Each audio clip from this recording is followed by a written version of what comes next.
thank you. I want to take a moment here just to say how grateful that I am to be here.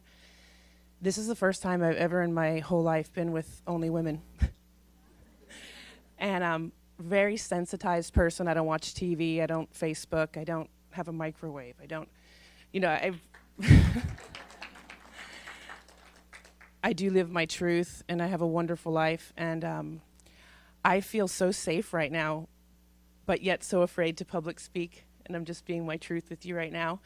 I have so much to say, but I had to take it in because I really feel safe right here, right now with all of you. I feel that as women, we are so connected. Each and every person in this room, and I know, I don't care how mean and nasty and unnurturing you've ever been as a woman. We are all of us, healers. Women have always been healers. I don't know if you guys know the history of women, and just, we were always healers from the beginning of time. We will always be healers now, and we will always continue to be healers. After the advent of Christianity and the witch burnings, and you couldn't go to the university unless you were a man, and then you couldn't become a doctor unless you were a man, and we take all that away now. We're on a resurgence. All of you are healers. Every single one of you that is a woman is an inborn healer. You have so much intelligence about yourself that if you got to know the truth of who you really were, and that's what I'm here to remind all of you guys of, if you knew who you really were, you knew how you heal every day, whether you're a mother or not. You are healing by what you say to people. You are healing by what you think. You are healing by your actions every moment of this day. And that's the beauty of women. And that's what I'm so sensitized and feeling in here, because I've never been with this many women in my whole life. And it feels really good, so I want to thank all of you guys for coming out. Because the fact that you came here means that you're a seeker. The fact that you came here means to me that you want to make a difference in everybody's lives that you touch. And that, to me, is what we're going to talk about, is how do we make that difference? Dr. Grace so wonderfully explained the power of the body. She's right, the power of the body, that thing that's making your enzymes digest your breakfast, that's making your blood pressure regulate, that's making my eyes dilate, that's making your pulse rate. I mean, who's in control? Who's in there?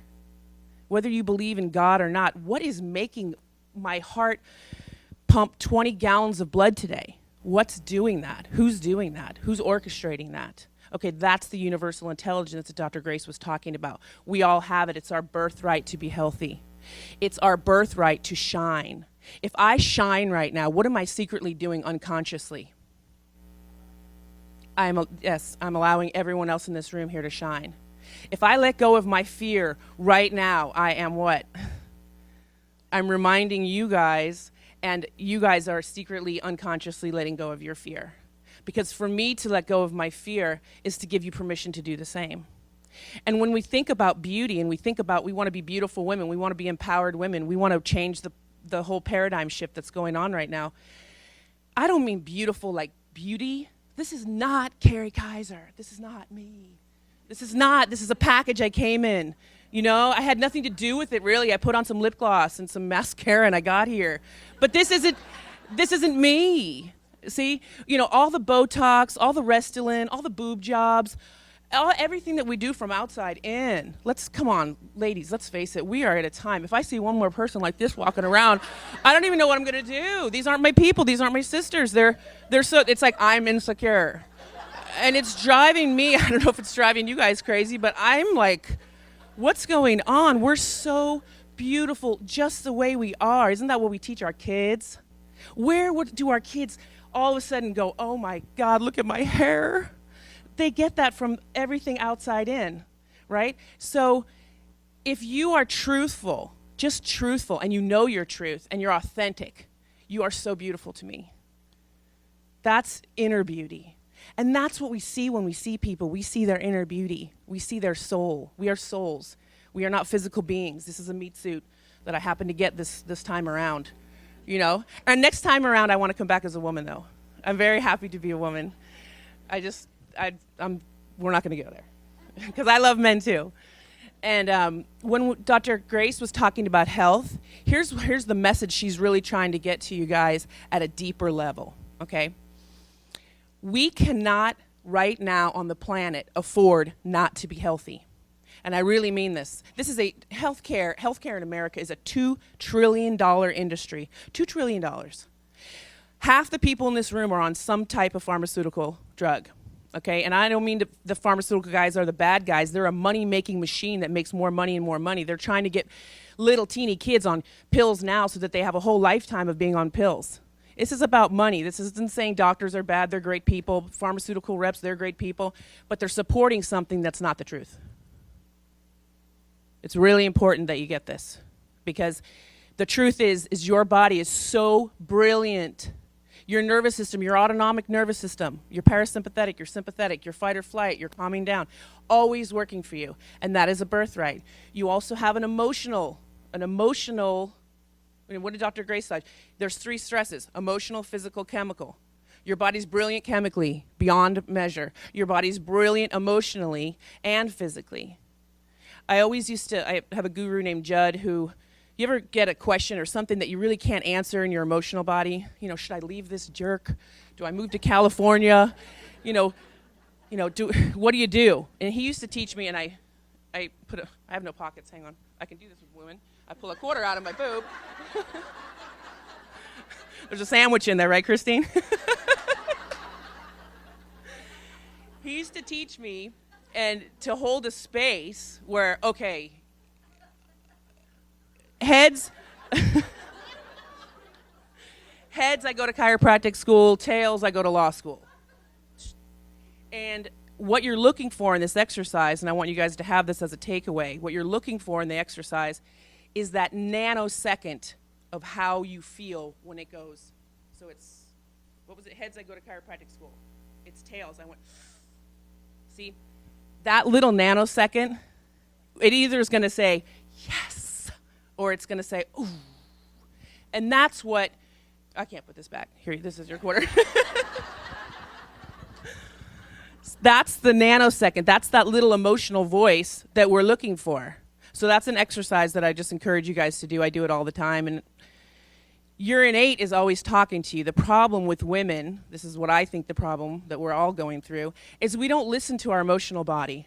We're too busy. We're too busy with every single thing that takes us away that is supposed to be making our lives better. You know, all the internet, all the Facebook, everything that everybody's doing.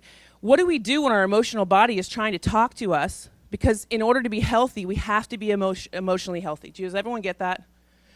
Okay, so let's say you're getting adjusted. Let's say you're eating right. Let's say you're working out, because we all have to have all that to make it, right? We got to have a good heart. We have to strength train, or else we're going to leach calcium.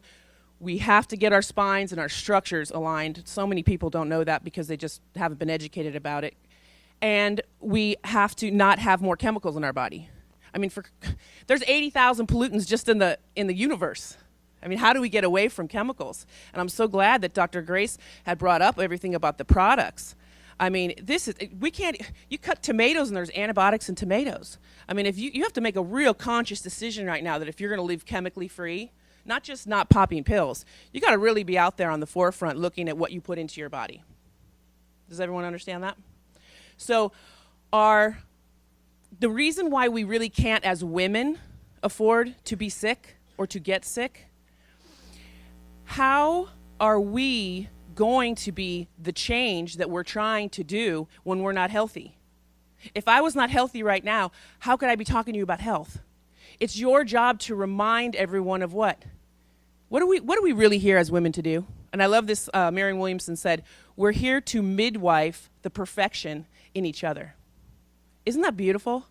Because isn't it my job to tell you how wonderful you are? Isn't that my job really as a woman? Is I have to remind everybody all the time that they already got it. They don't need to find it outside in. It's already there from the inside out. And that's the beautiful thing of the job that I get to do, is I get to tell people how beautiful they are. And it's about changing your belief system about yourself. Because how am I going to really change my experience? If this is my experience, okay, my experience is felt by my habits, right? My habits are based on my behaviors, which are based on my beliefs. So how I value, what you guys value, you're looking for the change, what the docs are saying to you about being powerful woman and changing, you know what you need to do. You just don't do it, right? Okay, That's called epistemology. Why, the why between, if I know I'm supposed to work out and I'm not doing it, why? You tell me, are you just lazy? No, you have to change your belief system. See, if you change your belief system and you know that you had it all along, then you change your behaviors, which ultimately change your habits. And if you are just your habits, if all you needed to do is get new habits, you would change your experience. And I mean this on an emotional level too. I mean, there's women in here that are in bad relationships. There's women in here that are popping pills. Half of you might have taken sleeping pills last night, or you're on Prozac. I mean, let's talk about this right now. All of our friends are doing this. My family is a walking pharmaceutical industry. And sometimes I think this is why I got stuck with them sometimes. But they teach me forgiveness, and they teach me that their value system is in what? I just want to be out of pain. Man, I want a quick fix. Nobody wants to give their emotional center time to come up, because what do we do when we feel emotional? We eat, we make a phone call, right? We text somebody. You escape. You don't even allow it to come up. So being in nature for 10 minutes a day, I'm going to challenge everybody in here. No phone, nothing to distract you. You just have to sit in nature in the quiet, and you will hear that voice. It's always talking to you. We're not listening, okay? We're not listening. We're not listening physically. We're not listening emotionally. So I want to test everybody here, and not test you. It happens when you're still. It doesn't happen in between texts and your work and your kids and your workouts and everything else that you put as a priority with your belief systems. You have to stop the mind. You have to be still, and it will come up, and you need to listen to it. And when it's talking to you, what is it saying? It's always coming from a space of love, not fear.